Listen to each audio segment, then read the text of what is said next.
The fluorescent lights of the hospital corridor buzzed like dying insects, casting everything in a sickly yellow glow that made even the living look half dead.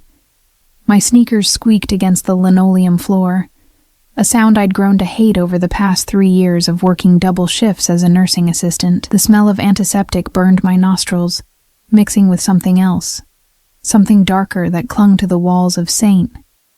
Catherine's General Hospital. Desperation, grief, the metallic tang of blood that no amount of bleach could ever quite erase. I was invisible here. That's what exhaustion does to you. It turns you into a ghost moving through the world, seen but never really noticed. My scrubs hung loose on my frame, the pale blue fabric wrinkled from sleeping in them between shifts. I couldn't remember the last time I'd eaten a proper meal, or slept more than 4 hours, or felt anything other than the bone-deep weariness that had become my constant companion. "Maya, room 304 needs fresh linens," barked Nurse Patterson, not even looking up from her clipboard. She never looked at me. Nobody did. "Yes, ma'am." My voice came out barely above a whisper, hoarse from disuse. When you're poor, when you're nobody, you learn to make yourself small. You learn that the world doesn't care about your story, your struggles, your silent screams into pillows at 3 a.m. when the bills pile up faster than your paychecks. I pushed my cart toward the storage room at the end of the hall, my mind already counting, always counting. Rent was due in 5 days. The electricity bill sat unopened in my locker. My mother's medication cost more than I made in a week, and the pharmacy had started giving me those looks, the ones that said, "We know you can't afford this." The storage room door was heavy, old wood that groaned when I pushed it open. Inside, the air was cooler, mustier. Shelves lined the walls, stacked with linens, supplies, things that kept the hospital running. I reached for a stack of sheets when I heard it. Voices, low and urgent, coming from the maintenance corridor that connected to the back of the storage room. "Needs to be done tonight. He'll be vulnerable during the transition." My hands froze on the sheets. I should have left. Should have grabbed what I needed and walked away. But something in that voice made my blood run cold. A flatness, an emptiness that spoke of violence as casually as others discussed the weather.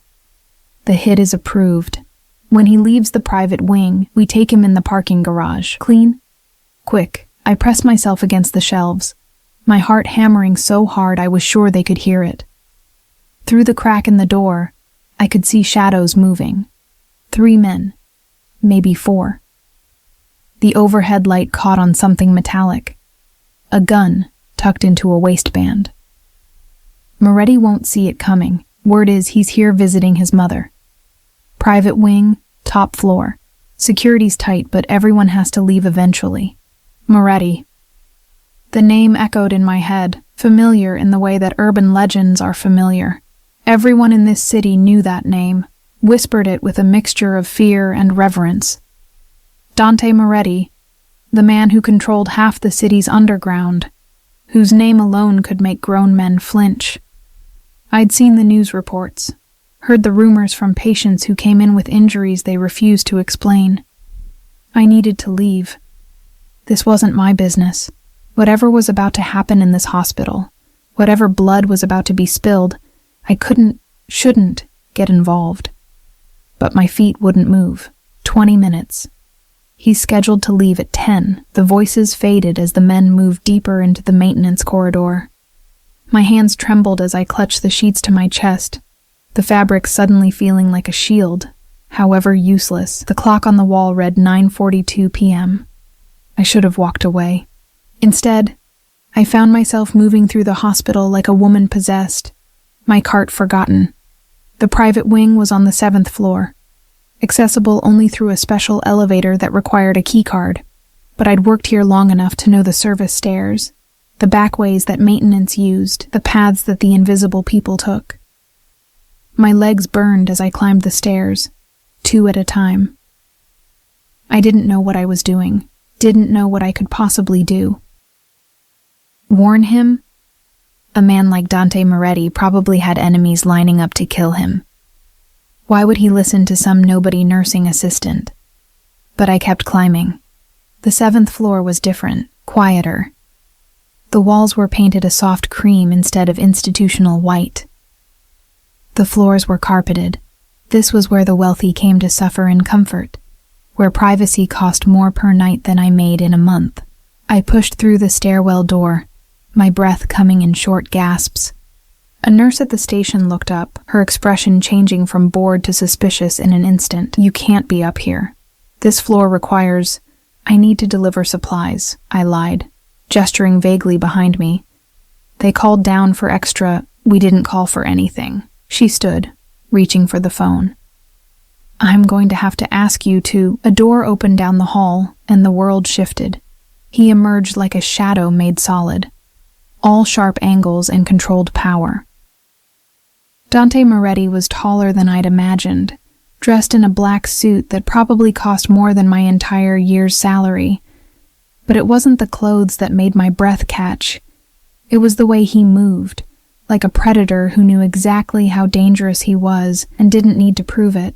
2 men flanked him, broad-shouldered and alert, their eyes constantly scanning.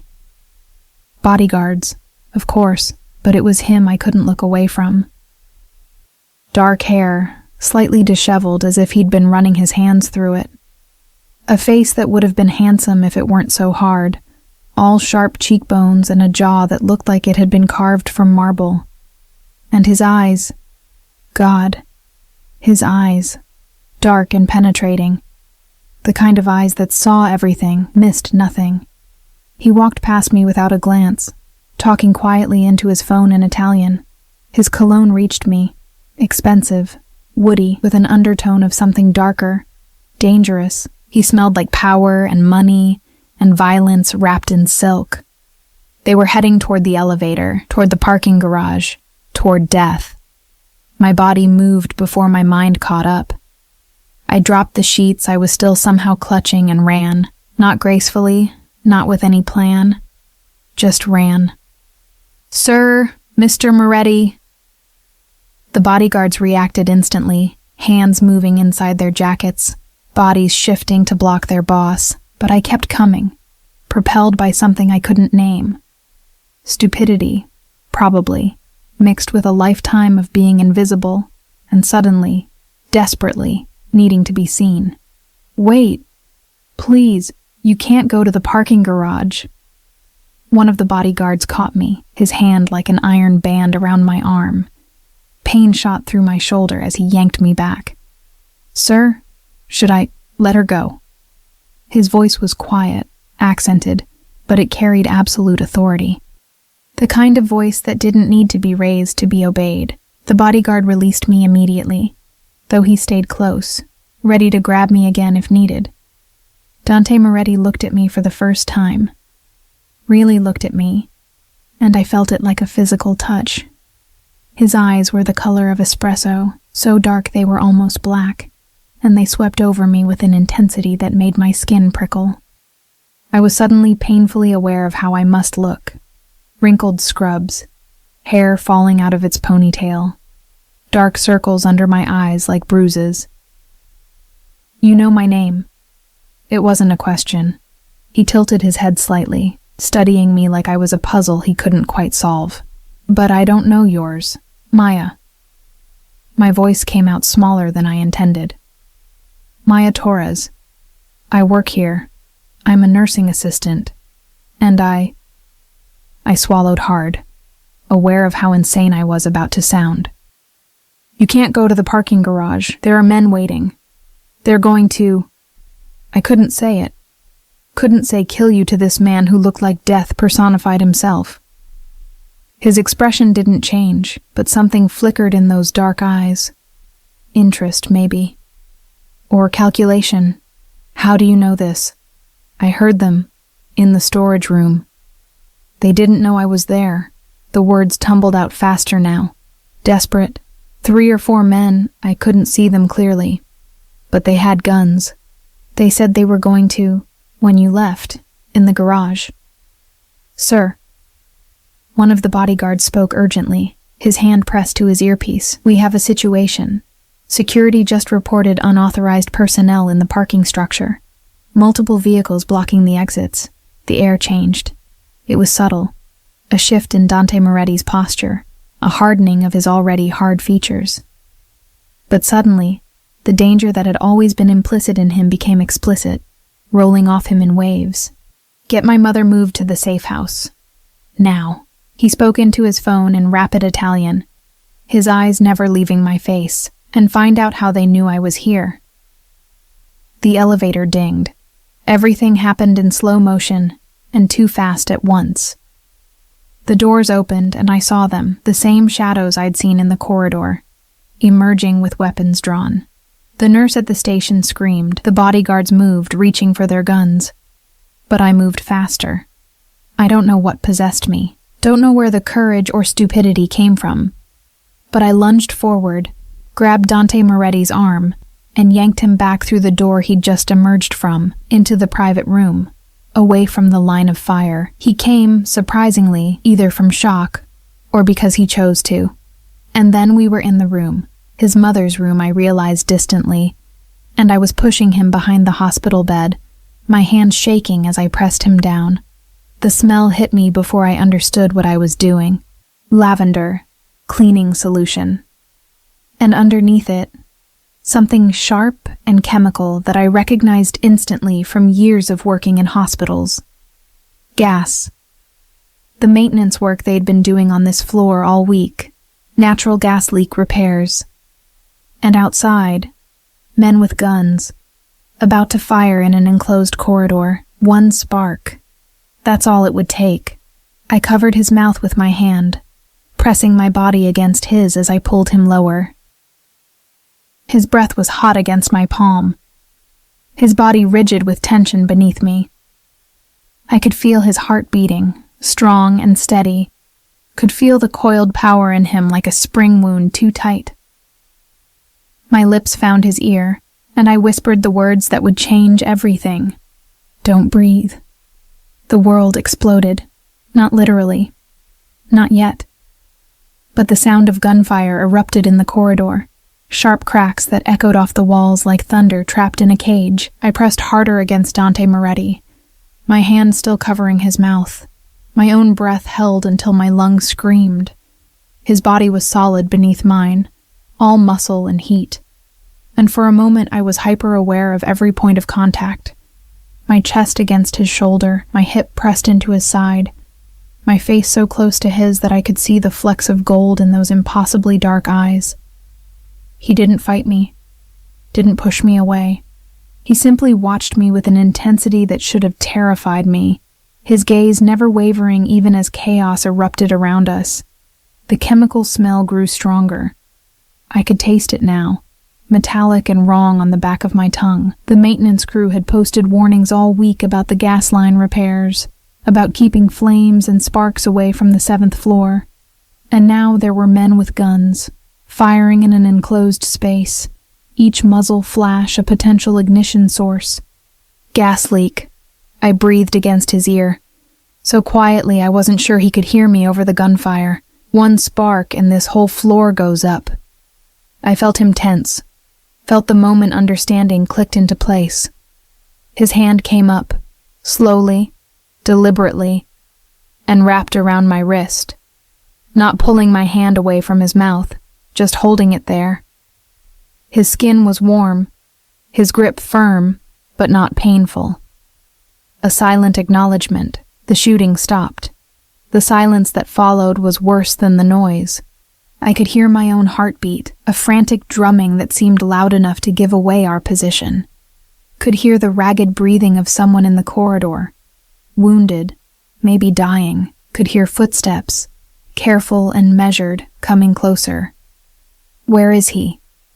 A voice, harsh and unfamiliar. "Check every room." Dante's eyes narrowed. His free hand moved with practiced efficiency, reaching inside his jacket to pull out a gun, matte black, deadly efficient. He moved to rise, to step out and face whatever was coming, but I pressed down harder, shaking my head frantically. He frowned, and I saw the war play out across his features. This was a man who faced danger head-on, who probably hadn't hidden from anything in his entire life. asking him to stay down, to let others fight his battles, went against every instinct he had. But the gas was still leaking. I could see the barely visible haze in the air near the ventilation grate. Could smell it getting stronger. Any confrontation, any gunfire in this hallway, would be suicide. Please, I mouthed, though no sound came out. The door handle turned. I did the only thing I could think of. I grabbed the heavy blanket from the hospital bed and threw it over both of us, pulling Dante down to the floor completely, tucking us into the narrow space between the bed and the wall.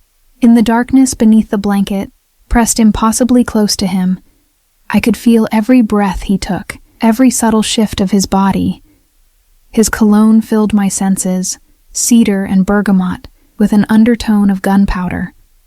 Expensive and dangerous, just like him. His arm came around my waist, pulling me tighter against him, and I realized he was positioning himself between me and the door. Even now, even hiding, he was trying to protect me. The door opened fully. Footsteps entered the room. One person, maybe two. I could see the shadows moving across the floor through the tiny gap at the bottom of the blanket. Heavy boots, military style. Clear. The voice was disappointed. He's not here. Check the bathroom. Another voice. Younger, nervous. More footsteps. The sound of the bathroom door opening, closing. A pause that stretched for eternities. Nothing. Let's move. But they didn't leave. Not immediately. One of them moved closer to the bed, close enough that I could see his boots. Black tactical style, expensive. He was standing right next to us, so close that if he looked down, if he noticed the blanket on the floor instead of the bed. Dante's hand tightened on my waist. Not in fear. I didn't think this man knew how to be afraid, but in preparation. Ready to move, to fight, to kill if necessary. I could feel the coiled tension in him, like a snake about to strike. The boots turned away. The footsteps retreated. The door closed. We stayed frozen for another 30 seconds, maybe a full minute. My lungs were burning now, desperate for air, but I was afraid to breathe too deeply, afraid to move, afraid that any sound might bring them back. Finally, slowly, Dante pulled the blanket back. His eyes met mine in the dim light filtering through the window, and something passed between us, an understanding, a connection forged in shared danger. His hand was still on my waist, my hand still resting against his chest where I'd pressed it when we dove to the floor. I could feel his heart beating, steady and strong. The gas, he said quietly, his accent more pronounced in the whisper. How long? I don't know. They've been working on repairs all week. Could be minutes before it dissipates. Could be hours. He nodded once, processing. Then, with surprising gentleness, he helped me sit up, his hands steadying me when my legs shook. We stayed on the floor, backs against the wall, hidden by the hospital bed. You saved my life. He said it as a statement, not a question, his dark eyes searching my face. Why? How could I explain? I didn't understand it myself. I couldn't just let them kill you. You don't know me. You don't know what I've done, who I am, what I'm capable of. His voice was soft, almost hypnotic. For all you know, I deserve to die. Nobody deserves to be ambushed in a hospital. The words came out stronger than I felt. Your mother is here. You came to see your mother. That doesn't deserve... I couldn't finish.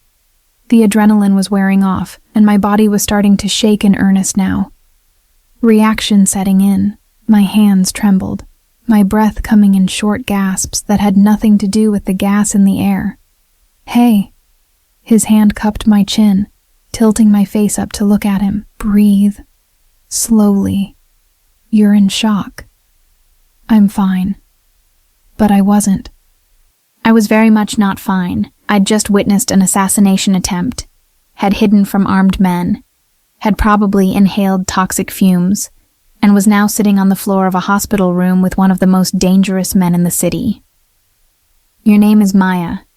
He said it like he was testing the weight of it. "Maya Torres. You work here as a nursing assistant." I nodded, not trusting my voice. "And you heard these men planning to kill me, and instead of running, instead of saving yourself, you came to warn me." His thumb brushed across my cheekbone, a gesture so gentle it seemed at odds with everything I knew about him. Foolish. Incredibly foolish. Probably, I managed. But brave. His eyes held mine. "When the shooting started, you pushed me out of the line of fire. Covered my mouth so I wouldn't breathe in the gas. Risked your own life to save mine." He paused. "Why?" "I told you." "No." His voice was firm now. "The truth. Why would a woman who looks half dead from exhaustion, who clearly has her own problems, risk everything for a stranger?" The truth.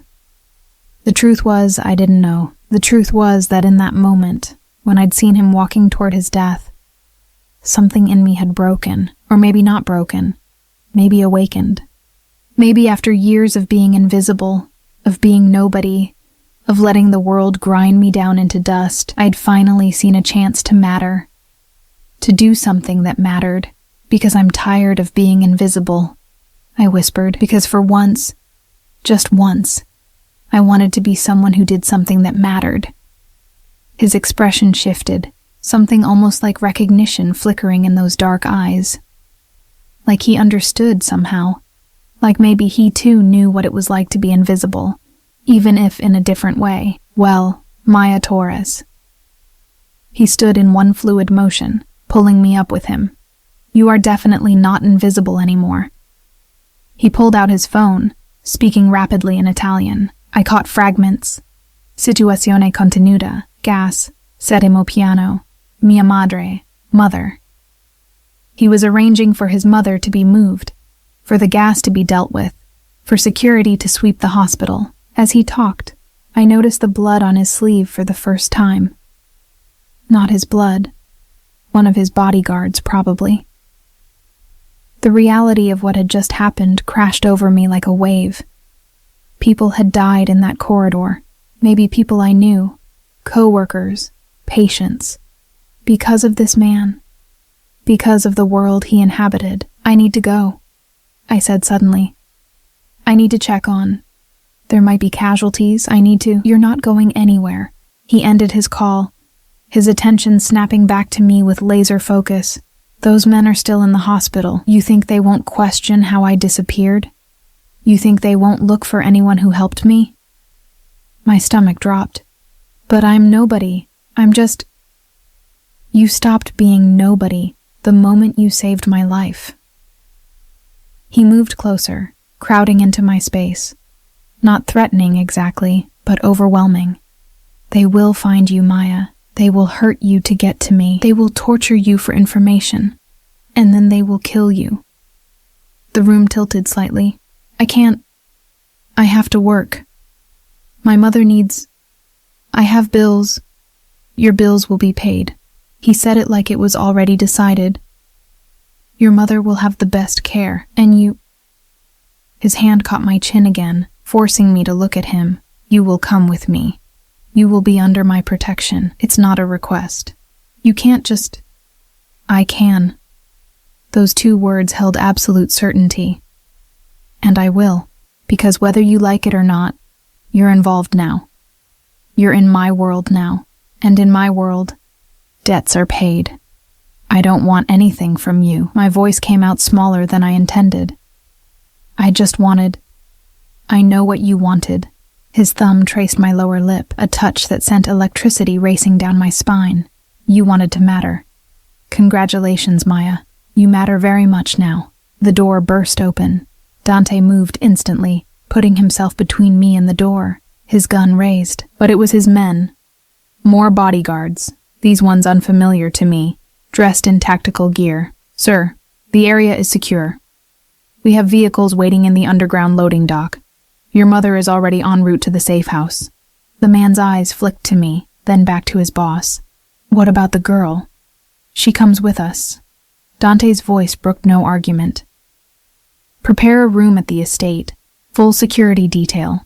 No one gets near her without my authorization.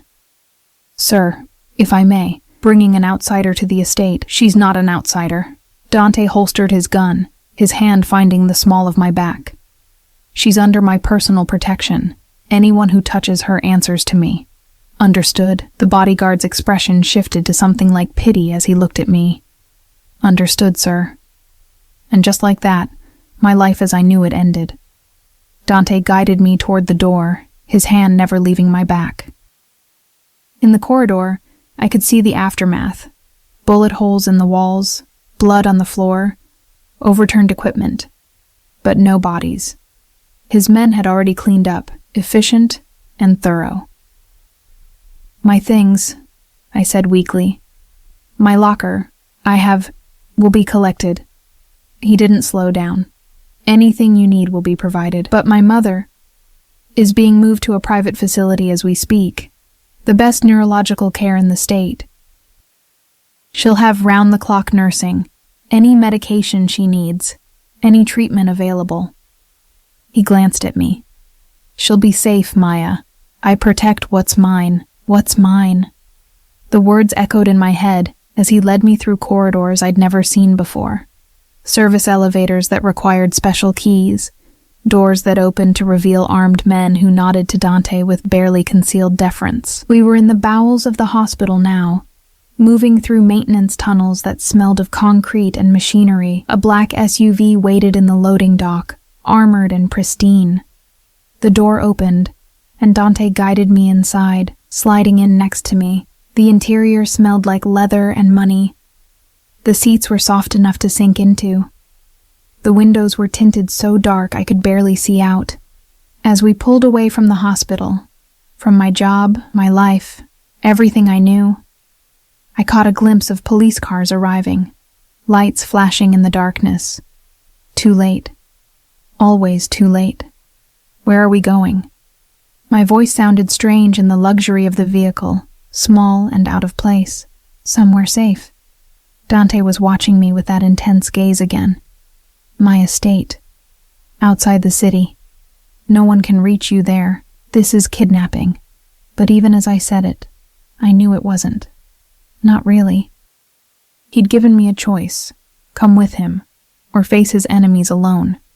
And we both knew what would happen if I chose the latter. This is protection.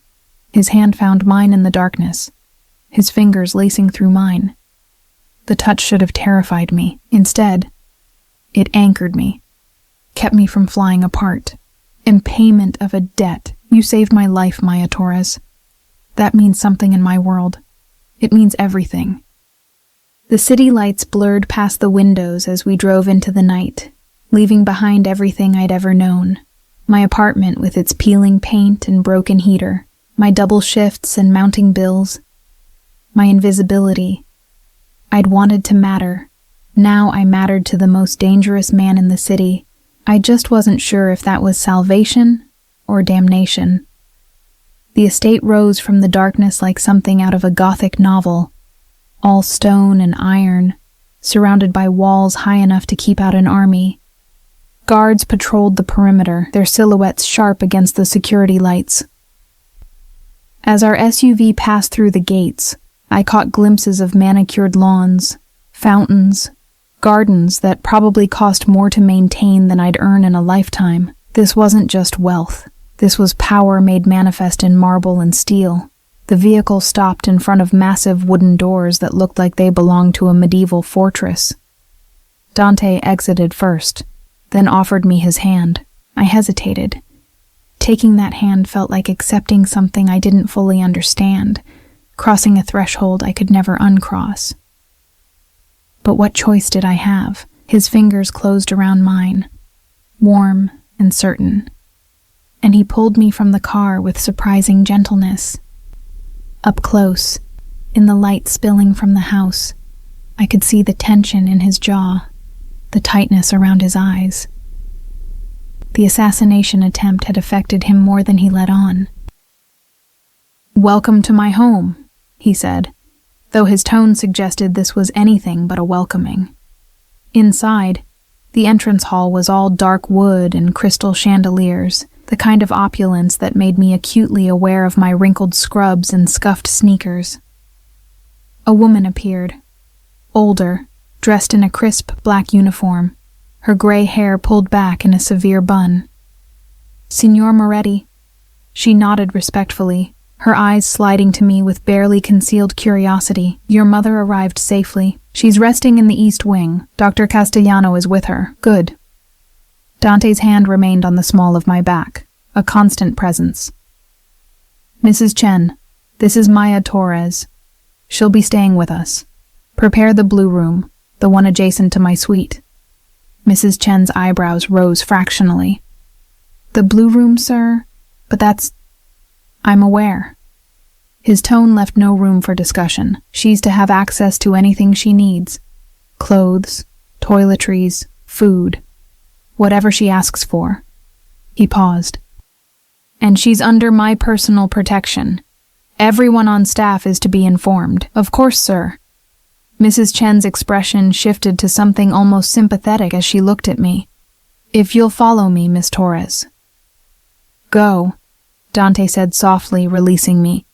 "Clean up, rest, we'll talk in the morning."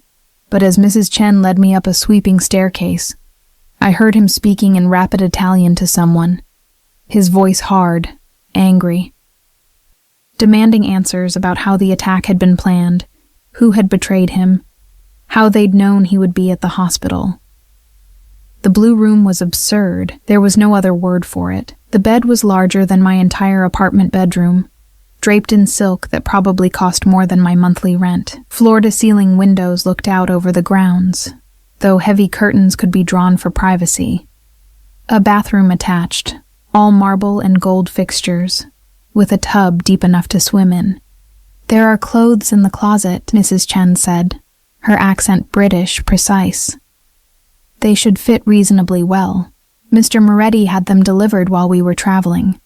At my shocked expression, she smiled slightly. "He's very thorough. Dinner can be sent up if you're hungry, or you can join the household in the morning for breakfast." "I don't understand." The words burst out before I could stop them. "Why is he doing this? I'm nobody. I'm just—" "You saved his life, Mrs. Chen's expression softened. "In Mr. Moretti's world, that's everything. Loyalty, sacrifice. These are currencies more valuable than gold." She moved toward the door, then paused. "A word of advice, Miss Torres. Don't try to leave. The guards have orders to keep you safe, which means keeping you here, for your own protection." She left me alone in the absurd luxury of the blue room, and the reality of my situation crashed over me like a wave. I was a prisoner. A gilded, pampered prisoner, but a prisoner nonetheless. My hands shook as I peeled off my scrubs, as I stepped into a shower that had more settings than my car had. The hot water should have been relaxing, but I couldn't stop replaying the night, the gunfire, the blood. Dante's body pressed against mine in the darkness, his hand over mine, his breath against my neck. "Don't breathe." Those 2 words had saved us both. But at what cost? I found clothes in the closet, designer labels I recognized from magazine ads, in exactly my size. Soft cashmere, silk blouses, jeans that fit like they'd been made for me, because they probably had been. In the space of a few hours, Dante had researched me, measured me, provided for me. The thought should have terrified me. Instead, it made me feel seen in a way I hadn't been seen in years. I couldn't sleep. The bed was too soft, the room too quiet, my mind too loud. Around 3 in the morning, I gave up and wandered to the windows, pulling back the curtains to look out over the grounds. Security lights illuminated the gardens, and I could see guards making their rounds, their vigilance never wavering. A knock at the door made me jump. "Come in," I called, expecting Mrs. Chen or perhaps a maid. Instead, Dante entered, still dressed in his suit, though he'd lost the jacket. His shirt was partially unbuttoned, revealing a glimpse of tanned skin and what looked like scars. Old ones, silver against his olive complexion. He carried 2 glasses and a bottle of what was probably very expensive whiskey. "You should be sleeping," he said, closing the door behind him. "So should you." A slight smile touched his lips, the first genuine expression I'd seen from him. "Touché." He moved to the sitting area by the window, pouring 2 glasses. "Join me?" I should have said no. Should have maintained some distance, some boundary between captor and captive. But I was tired of should-haves, tired of always doing what was expected. I sat across from him, accepting the glass. The whiskey burned going down, warming me from the inside out. "I spoke with the hospital," he said, his eyes on the amber liquid in his glass. "3 of my men died tonight, 2 of theirs. The gas leak was reported and contained before it could ignite." He looked up at me. "If you hadn't warned me about the gas, hadn't made me take cover, that entire floor would have exploded. Everyone on it would have died, including my mother." The weight of those words settled between us. "I'm sorry about your men," I said quietly. They knew the risks, but his jaw tightened. They were good men. Loyal. They died protecting me. And the men who attacked, who were they? Rivals. The Volkov family, most likely. They've been making moves on my territory for months. His expression darkened. "Someone told them I would be at the hospital tonight. Someone close to me. And when I find out who..." He didn't finish, but he didn't need to. I could imagine what would happen to whoever had betrayed him. "Your mother," I said, changing the subject. "How is she?" Something shifted in his expression, a vulnerability I hadn't expected. "Alzheimer's, advanced stage. Some days she knows me, some days she thinks I'm my father." He took a long drink. "She's all I have left. My father died when I was 20, my brother." He stopped abruptly. "You don't have to tell me," I said softly. "No, I don't." But after a moment he continued. "My brother Marco died 3 years ago, betrayed by someone he trusted, killed in front of me. I couldn't..." His hand tightened on the glass. "I couldn't save him." The pain in his voice was raw, real. This wasn't the dangerous mob boss, the man who commanded fear and respect in equal measure. This was just a man, grieving losses he couldn't prevent, protecting the one family member he had left. "I'm sorry," I whispered. His eyes met mine, intense and searching. "You understand loss. I can see it in you, in the way you carry yourself, like you're afraid to take up too much space in the world." "My father left when I was 12, I heard myself saying, though I never talked about this. Never. My mother developed early-onset dementia 2 years later. I've been taking care of her ever since, working multiple jobs, trying to afford her medications, her care." I laughed bitterly. "I've been invisible for so long. I forgot what it felt like to be seen. You're seen now." He leaned forward, elbows on his knees, closing the distance between us. "Maybe too seen. Everyone in my organization will know about you by morning. The woman who saved Dante Moretti's life. They'll want to know who you are, what you mean to me, whether you're a weakness they can exploit." "And am I?" The question came out barely above a whisper. "A weakness?" His hand reached out, cupping my face with a gentleness that contradicted everything I knew about him. His thumb traced my cheekbone, the same gesture from the hospital, and I found myself leaning into the touch despite every logical instinct screaming at me to pull away. "I don't know yet," he said honestly. "But I know that I can't let anything happen to you. You put yourself in danger for me, a stranger, a monster by most people's definition. That kind of loyalty, that kind of courage." His voice dropped lower. "It's rare. Precious. And in my world, precious things must be protected at all costs. I'm not precious." But even as I said it, his touch made me feel like maybe I could be. Maybe in his eyes, I already was. "You don't see yourself clearly." His other hand found my free one. his fingers lacing through mine like they had in the car. You see someone small, invisible, worn down by the world. I see someone strong enough to survive years of hardship, brave enough to run toward danger instead of away from it, selfless enough to risk everything for a stranger. You don't know me.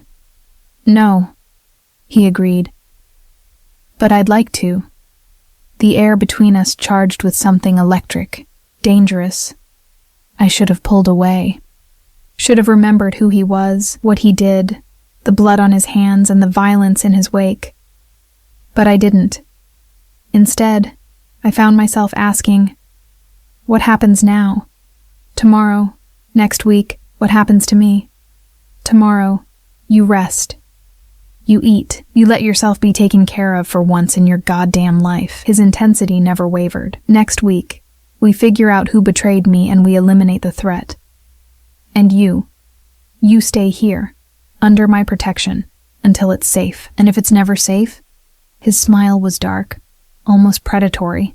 Then I guess you're mine forever. The words should have terrified me. Instead, they sent heat coursing through my veins, awakening something in me I thought had died years ago, the ability to want, to need, to feel anything beyond exhaustion and despair. I should go, I said, though I didn't move. You should. But his hand tightened on mine. Stay. Just for a while. Let me... He stopped, as if the words were difficult. Let me not be alone tonight. And there it was, the truth beneath the power and violence. He was alone too, surrounded by guards and subordinates in fear, but fundamentally, devastatingly alone. So I stayed. We talked until dawn painted the sky pink and gold. He told me about growing up in his father's shadow, about the weight of inheriting an empire built on blood and fear, about his mother's laughter before the disease stole her memories, about Marco, the brother who'd been his best friend, his confidant, his conscience. I told him about my mother's decline, about watching the woman who raised me forget my name, my face, our entire history together, about the exhaustion that had become my constant companion, the invisible weight of trying to survive in a world designed to crush people like me. As the sun rose, he stood, offering me his hand. Come. I want to show you something. He led me through the quiet house, down corridors lined with art that probably belonged in museums, past rooms I couldn't even name. We ended up on a terrace overlooking the gardens, the morning light turning everything golden. This is my favorite place, he said quietly. When everything becomes too much, when the weight of what I am threatens to drown me, I come here. Watch the sunrise. Remember that the world keeps turning. Regardless of the blood we spill or the empires we build. I stood next to him, close enough that our arms brushed, and watched the sun climb higher. For a moment, just a moment, I let myself imagine this could be my life. Standing on terraces at dawn, with a dangerous man who looked at me like I mattered, being seen, wanted, protected, but reality was waiting, as it always did. Sir. A guard approached, respectful but urgent. You're needed in the security office. We have information about the attack. Dante's expression hardened instantly, the vulnerability from moments ago vanishing behind the mask of the mob boss. But before he left, he turned to me, his hand cupping my face one more time. Stay safe, Maya. Don't leave the grounds. Don't trust anyone except Mrs. Chen and my personal guards, the ones wearing the silver pins. His thumb brushed my lip. Promise me. I promise. He studied my face for a long moment, as if memorizing it, then turned and strode away, all lethal grace and controlled power, leaving me alone on the terrace, watching the sun rise over a world I no longer understood. I'd saved his life. Now he'd claimed mine. The question was, what would he do with it? 3 days passed in a strange, suspended reality. I existed in a gilded cage, pampered and protected in equal measure. Mrs. Chen brought me meals I didn't have to cook, clothes I didn't have to wash, Books I actually had time to read. The guards with silver pins nodded respectfully when they saw me, treating me with a deference I didn't understand and certainly didn't deserve. But Dante was gone. He'd left that morning after showing me the sunrise, disappearing into whatever dark business required his attention. I caught glimpses of him occasionally, a shadow moving through the hallway late at night, his voice raised in anger behind closed doors, the sound of vehicles coming and going at all hours. The estate felt different without his presence, emptier, like a stage missing its lead actor. On the fourth day, I woke to find a note slipped under my door, written in sharp, precise handwriting. My mother would like to meet you. East Wing, 10 a.m. D. My hands trembled as I held the paper. Meeting his mother felt significant, weighted with implications I couldn't quite name. I dressed carefully in one of the simpler outfits from the closet, dove gray cashmere and dark jeans, and made my way through the maze of corridors to the East Wing. The hallway was quieter here, the air scented with lavender and something medicinal. A nurse sat outside one of the rooms, reading a magazine. She looked up as I approached, her expression professional but kind. "Miss Torres? Mrs. Moretti is expecting you. She's having a good day today. Very lucid." The nurse's smile was encouraging. "Don't be nervous. She's lovely." The room beyond was beautiful in its simplicity. Soft cream walls, gauzy curtains filtering the morning light, fresh flowers on every surface. And in a chair by the window sat a woman who must have been stunning in her youth. Silver hair, fine bone structure, eyes the same dark espresso as her son's. "You must be Maya." Her voice was accented, warm. She set down her book and studied me with an intensity that was achingly familiar. "Come, sit. Let me look at you." I crossed the room on shaking legs, sitting in the chair across from her. Up close I could see the fragility in her, the thinness of her wrists, the slight tremor in her hands, the way her eyes sometimes drifted before refocusing. "My son speaks of you," she said, those sharp eyes missing nothing. "He says you saved his life. I just warned him. Anyone would have... No." Her hand reached out, surprisingly strong as it gripped mine. "Not anyone. Most people would have run, would have saved themselves, but you ran toward the danger. You protected him." Her eyes glistened. "You protected my boy." The emotion in her voice made my throat tight. "I couldn't let them hurt him. Why?" It was the same question Dante had asked, but from her it felt different. Not interrogation, just genuine curiosity. "You didn't know him. You owed him nothing." "I don't know," I admitted. When I saw him, when I knew what was about to happen, I couldn't do nothing. I couldn't be invisible anymore." She smiled, and I saw where Dante got his rare, genuine expressions. Invisible. "Yes, I understand that. I am invisible now too. The disease. It steals you piece by piece until even your own son looks at you and sees a stranger." "He doesn't see a stranger." The words came out fierce, surprising both of us. "When he talks about you, there's so much love. So much fear of losing you.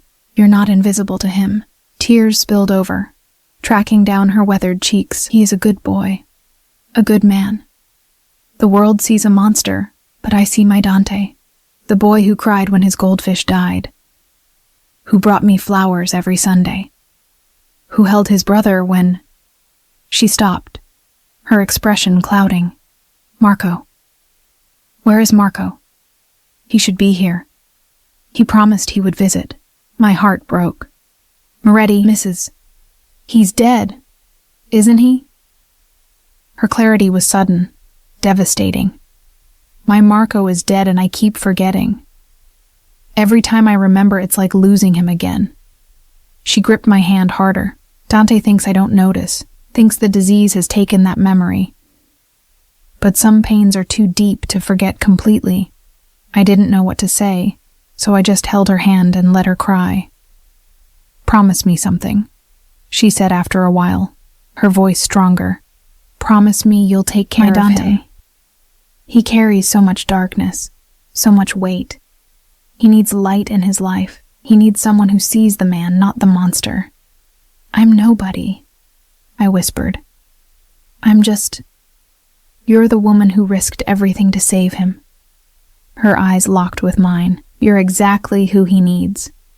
Promise me, I promise.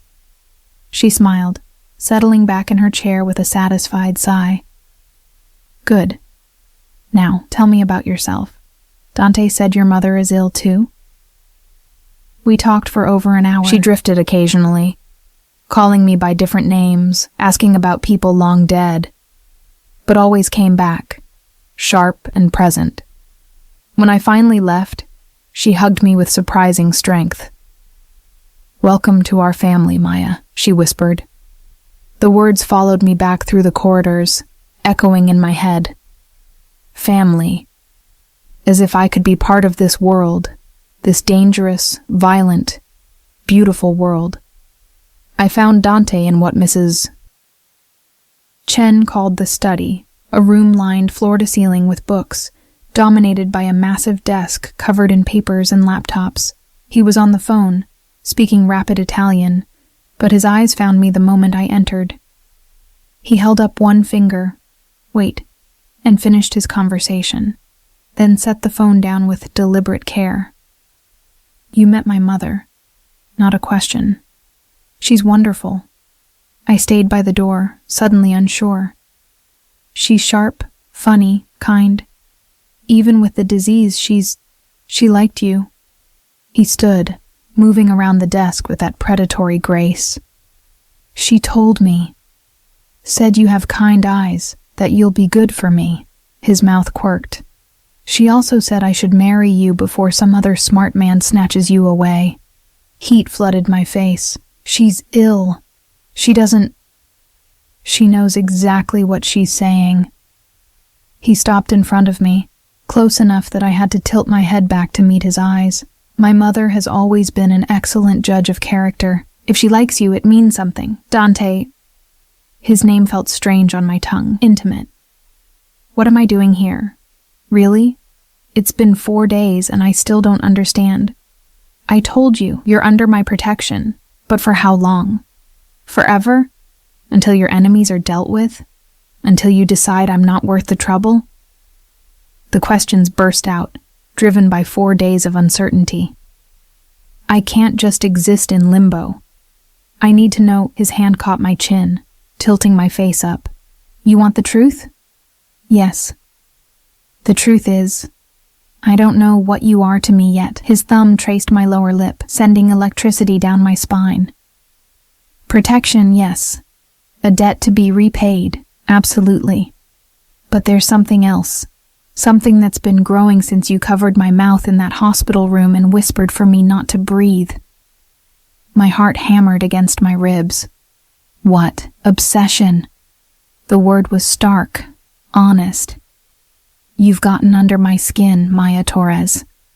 Into my head. I think about you constantly, whether you're safe, whether you're happy, whether you'll run the first chance you get. His grip tightened fractionally. I want you to stay. Not because you're in danger, not because I owe you, but because I want you here, in my house, in my life. That's not... You can't just... I can. His face moved closer, his breath ghosting across my lips. I'm Dante Moretti. I take what I want and I protect what's mine. And I want you, Maya. I want you so badly it's driving me insane. This is crazy. But I didn't pull away. Couldn't pull away. We barely know each other. Then let's fix that. His hands framed my face, forcing me to hold his gaze. Stay. Not as a prisoner. Not as someone under protection. Stay because you want to. Stay and let me show you what it's like to be seen, wanted, treasured. Stay and let me give you everything you've been denied your entire life. And what do you get? My voice came out breathless. His smile was dark, possessive. You. He kissed me then, and the world exploded into sensation. His lips were demanding, claiming, but somehow gentle at the same time. His hands tangled in my hair, angling my head to deepen the kiss, and I found myself responding with a hunger I didn't know I possessed. This was insane, reckless, dangerous in ways that had nothing to do with bullets or enemies. But God, I wanted it. When he finally pulled back, we were both breathing hard. His eyes were nearly black with desire, his usual control fraying at the edges. "Stay," he said again, his voice rough. "Say you'll stay." The door burst open. A man entered, tall, scarred, with cold eyes that assessed me in an instant. "Sir, we have a problem. The Volkovs know about the girl. They're asking questions, making threats." Dante's expression shifted instantly, all heat replaced by ice. "How?" "Someone leaked photos from the hospital. Her face is all over their networks." The man's jaw tightened. "They're offering money for information about her. Where she is, who she is to you." My blood ran cold. "What does that mean?" Dante turned to me, and for the first time since I'd met him, I saw real fear in his eyes. Not for himself. For me, it means they know you matter to me. His hands gripped my shoulders. "It means they'll use you to get to me. They'll take you, hurt you, kill you to prove a point." "But I'm nobody." "You're not nobody." His voice cracked with intensity. He stopped, visibly wrestling with control. "You're important, to me, and that makes you a target." The scarred man cleared his throat. "Sir, recommendations?" "Lock down the estate. Double the guards on her detail. No one gets in or out without my personal authorization." Dante's hand slid down to grip mine. "And prepare the panic room. If they breach the walls, that's where she goes." "Understood." The man left, and suddenly we were alone again. The moment from before shattered. "This is my fault," I said numbly. "If I hadn't saved you, if I'd just minded my own business, if you hadn't saved me, I'd be dead." His forehead pressed against mine. "Don't regret it. Please don't regret it." I don't. And surprisingly, I meant it. But I don't want to be the reason more people die. I don't want to be a weakness that destroys you. You're not a weakness. His hands cupped my face again. He seemed to struggle with the words. "You're the first thing in years that's made me feel human. That's made me want something other than revenge and blood and power. Dante, I know this is too much, too fast. I know I'm asking for things I have no right to ask for." His eyes searched mine, desperate. "But stay. Please. Stay and let me keep you safe. Stay and—" His voice dropped to barely a whisper. "Stay because maybe, just maybe, I should have said something good in all this darkness. Should have demanded he let me go. Let me return to my small, invisible life where no one wanted to kill me for existing. But I didn't." "Okay," I whispered. "I'll stay." His kiss was different this time, softer, slower, full of something that felt dangerously close to tenderness. When he pulled back, his smile was genuine, lighting up his face in a way that stole my breath.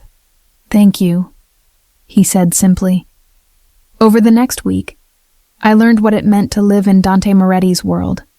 I learned that he worked constantly, managing an empire that stretched across the city and beyond. That he was ruthless in business, but loyal to those who earned it. That he visited his mother every morning, reading to her even when she didn't recognize him. I learned that his scars told stories. Knife fights, bullet wounds, a childhood marked by violence. That he spoke 4 languages fluently.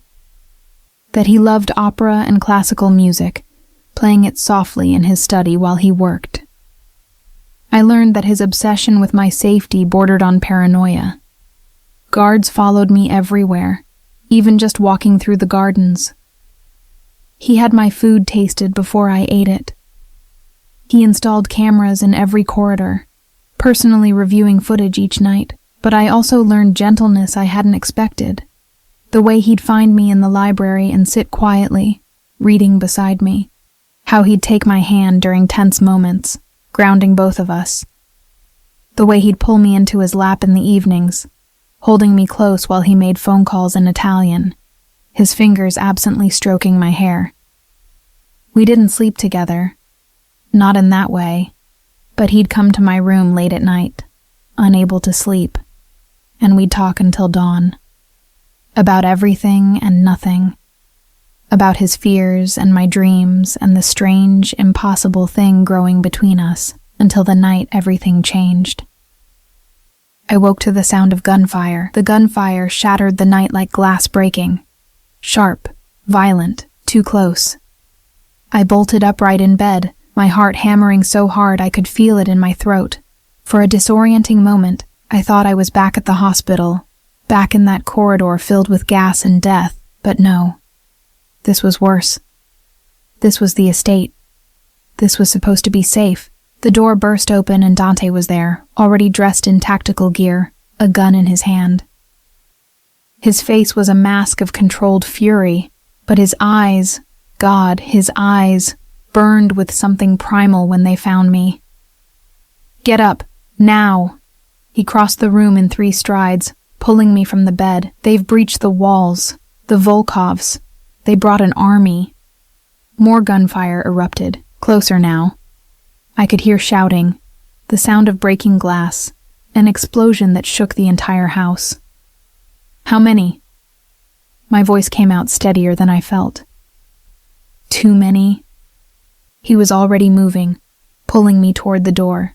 But I'm getting you out. There's a tunnel under the house, leads to a safe location 2 miles away. What about your mother? He stopped, his jaw tightening. She's already secured. My men have her in the south wing. There's a separate exit. She'll be safe. And you? I grabbed his arm, forcing him to look at me. What about you? I'm ending this. His expression was lethal. The Volkovs want war? I'll give them war. But first, I'm getting you to safety. We ran through corridors I'd walked peacefully just hours before, now filled with smoke and the acrid smell of gunpowder. Guards lay dead or dying, their blood staining the expensive carpets. I tried not to look, tried not to think about the fact that these men were dying to protect me, to protect Dante's obsession with keeping me safe. We reached his study, and he moved immediately to the bookshelf, pressing something that made it swing open to reveal a hidden passage. The tunnel beyond was narrow, concrete, lit by emergency lights that cast everything in harsh red. Go.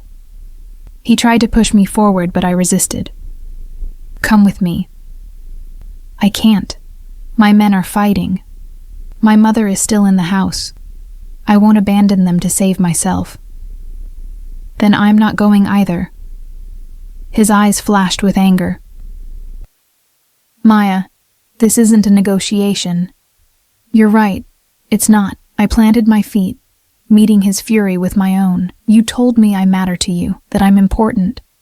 Well, you matter to me too, Dante. And I'm not running while you stay here and die.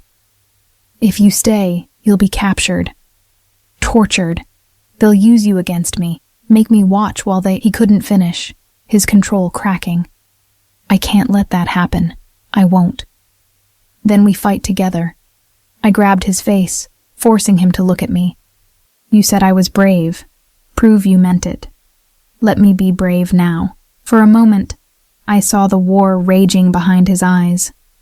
The need to protect me versus the knowledge that I was right, that sending me away alone might be just as dangerous. The tunnel could be compromised. His enemies could be waiting at the other end. An explosion rocked the house closer than before. Debris rained from the ceiling. Fuck. He made his decision in an instant, pulling me back toward the study. Stay behind me. Always behind me. If I tell you to run, you run. Understood? Understood. He handed me a gun, smaller than his, but deadly all the same. Do you know how to use this? Point and shoot? His laugh was harsh, almost desperate. Close enough. Safety's off. Don't hesitate. These men won't. We moved back through the house, but differently now. Dante in full combat mode, every movement precise and lethal. He communicated with his men through an earpiece, coordinating defenses, calling for backup, assessing threats. The main hall had become a war zone, bodies everywhere. His men, their men, impossible to tell who was winning. Dante moved through it like a force of nature, his gun barking with deadly accuracy. Each shot found its target. Each movement was calculated. I stayed behind him, my own gun raised, trying not to think about the fact that I might have to actually use it. Then I saw him, a man in black tactical gear, raising his weapon toward Dante's back. Dante didn't see him, focused on threats ahead. I didn't think, just moved. The gun kicked in my hand, the sound deafening in the enclosed space. The man went down, blood blooming across his chest. I'd shot him. I'd killed someone. Dante whipped around, saw the body, saw me standing there with the smoking gun. Something changed in his expression. Pride mixed with horror. "Good shot," he said quietly. Then louder. "Stay close." We fought our way to the east wing where his mother was supposed to be secured, but when we burst through the doors, my heart stopped. The room was destroyed, guards dead, and his mother, gone. No. The word was torn from Dante, raw and broken. "No, no, no." His earpiece crackled. "Sir, we have visual on the Volkovs. They're retreating. They have a hostage." Dante's face went white.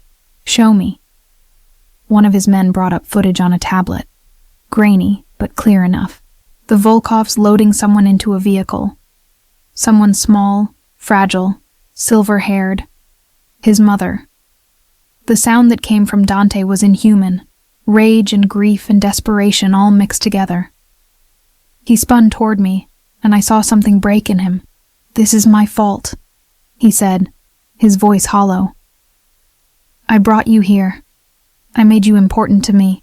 They took her because of you, to hurt me through you." The words cut deeper than any bullet could. "Dante, they'll kill her."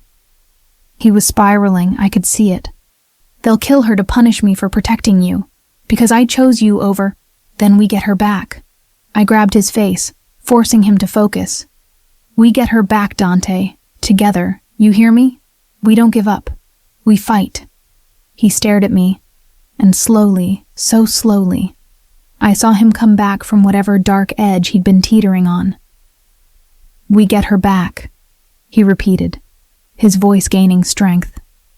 The next hours were a blur of controlled chaos. Dante's entire organization mobilized. Every contact, every informant, every resource he had went toward finding his mother.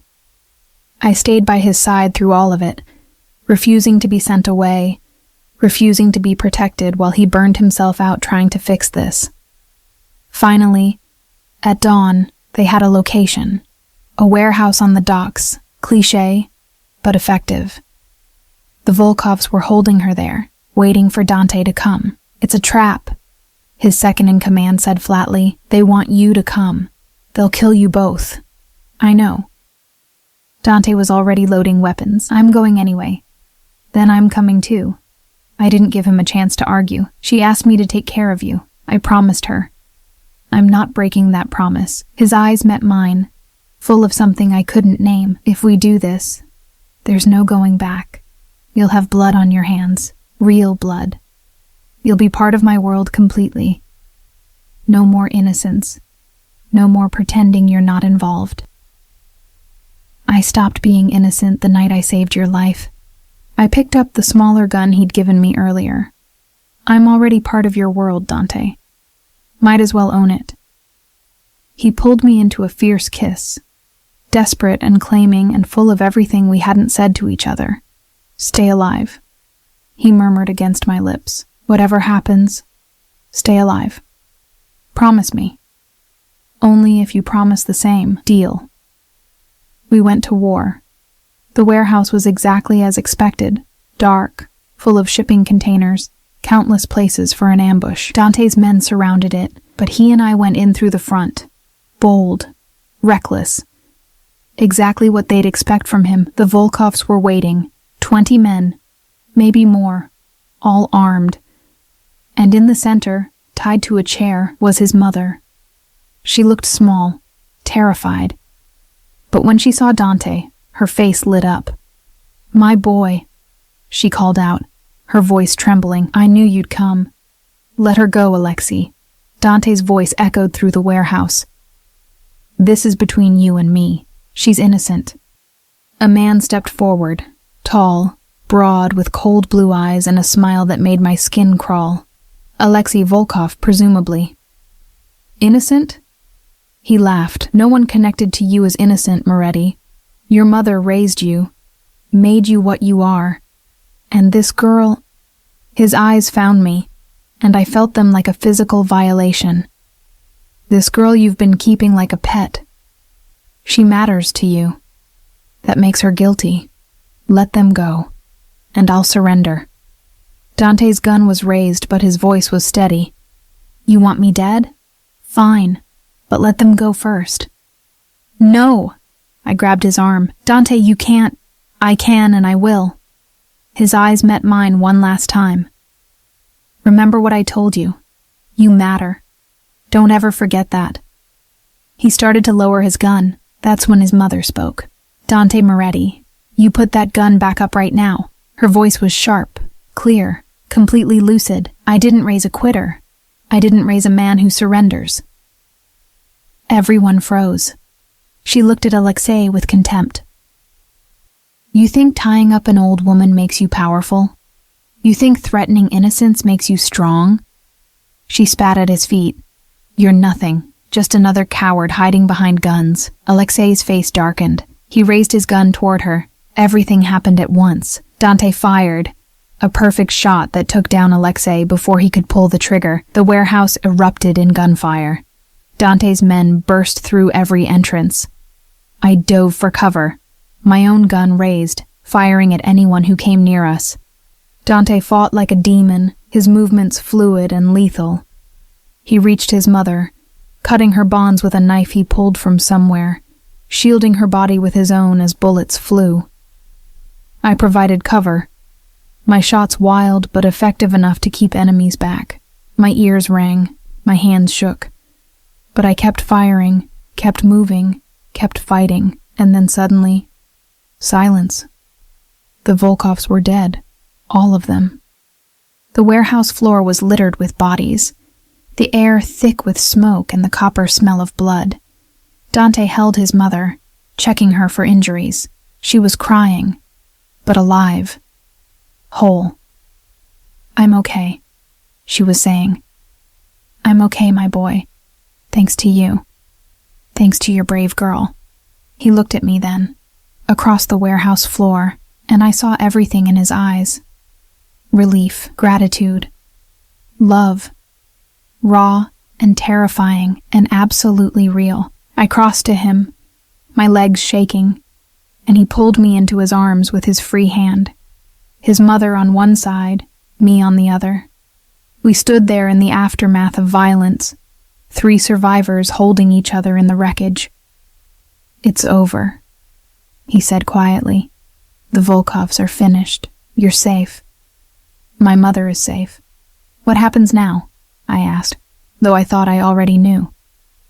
His hand cupped my face, thumb brushing away tears I hadn't realized I was crying. Now I keep my promise. I show you what it's like to be treasured, to be seen, to be loved. Loved? The word came out barely a whisper. "Loved," he confirmed, his eyes never leaving mine. "I love you, Maya Torres. I've probably loved you since you covered my mouth and whispered for me not to breathe. You saved my life. You saved my mother's life. You stood by me when you should have run. How could I not love you? This is insane," I said. But I was smiling through tears. "We barely know each other. This isn't how love works. Then tell me you don't feel it too." His voice was gentle, challenging. "Tell me you don't want this. Us. And I'll let you go."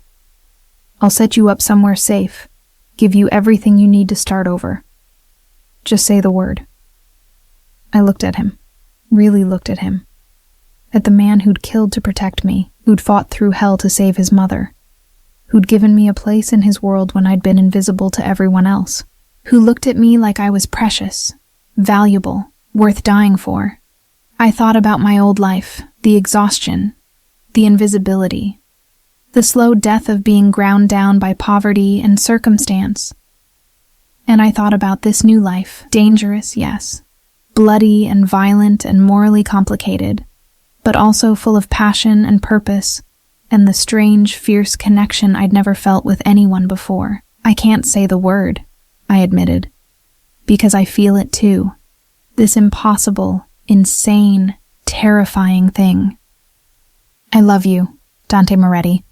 God help me, I do." His kiss was different this time, not desperate or claiming, but tender. A promise, a beginning. "Marry me," he said against my lips. "What?" "Marry me. Make this official. Be my wife, my partner, my everything." He pulled back to look at me, his expression serious. "I know it's fast. I know it's crazy. But I also know that life is short, and love is rare, and I don't want to waste another second not being completely yours." "Your mother was right," I said, laughing through tears. "She told you to marry me before some other smart man snatched me away. My mother is always right." He glanced at her. She was being tended to by his men, but was watching us with a knowing smile. "So, what do you say, Maya? Will you marry a monster?" I touched his face, tracing the line of his jaw. "You're not a monster. You're a man who protects what he loves, who values loyalty and family above everything, who gave an invisible woman a reason to be seen." I smiled. "Yes, I'll marry you." The smile that broke across his face was incandescent, pure joy, untainted by the violence surrounding us. 6 months later, I stood in a garden filled with white roses, wearing a dress that cost more than my old apartment, surrounded by people who'd once terrified me but now felt like family. Dante's mother sat in the front row, lucid and radiant, crying happy tears. And Dante looked at me like I was his salvation, his redemption, his everything. We'd had our blood and fire. We'd had our violence and fear and desperate fights for survival. Now, finally, we had peace. As he slipped the ring onto my finger, as he kissed me in front of everyone who mattered, I thought about the night I'd covered his mouth and whispered, "Don't breathe," about how that single moment had changed both our lives irrevocably. I'd saved his life, and in return, he'd given me one worth living. We weren't perfect. Our love was born in violence and would probably always carry that shadow, but it was ours, fierce and real and absolutely unbreakable. I was no longer invisible. I was Maya Moretti, wife of the most dangerous man in the city, protected, cherished, loved beyond measure, and I'd never been happier. Later that night, in the privacy of our bedroom, as Dante held me close and whispered promises in Italian against my skin, I thought about everything that had led us here. The hospital, the gas, the gunfire, the fear, and the fighting and the blood. "Do you regret it?" he asked softly, as if reading my mind. "Any of it?" I thought about my old life, about being nobody, invisible, ground down by the weight of just existing, about never mattering to anyone. Then I thought about this, being held by a man who'd burned the world for me, who looked at me like I was precious, who'd given me purpose and passion and a love so intense it sometimes scared me. "Not for a second," I said honestly. "You?" His arms tightened around me. "My only regret is that I didn't find you sooner. That you suffered alone for so long before fate brought you to me. Maybe we needed that," I mused. "Maybe we needed to be broken separately so we could heal together. Poet." He kissed my temple, my beautiful, brave, impossible poet. We fell asleep tangled together, safe in our fortress, surrounded by guards and guns and all the trappings of his dangerous world. But none of that mattered as much as the simple fact that we had each other. I'd covered his mouth and whispered, "Don't breathe." Now, we breathed together, lived together, loved together. And that made everything, all the danger, all the blood, all the impossible choices, worth it. It mattered more than I'd ever dreamed possible, and I was finally, beautifully, completely seen,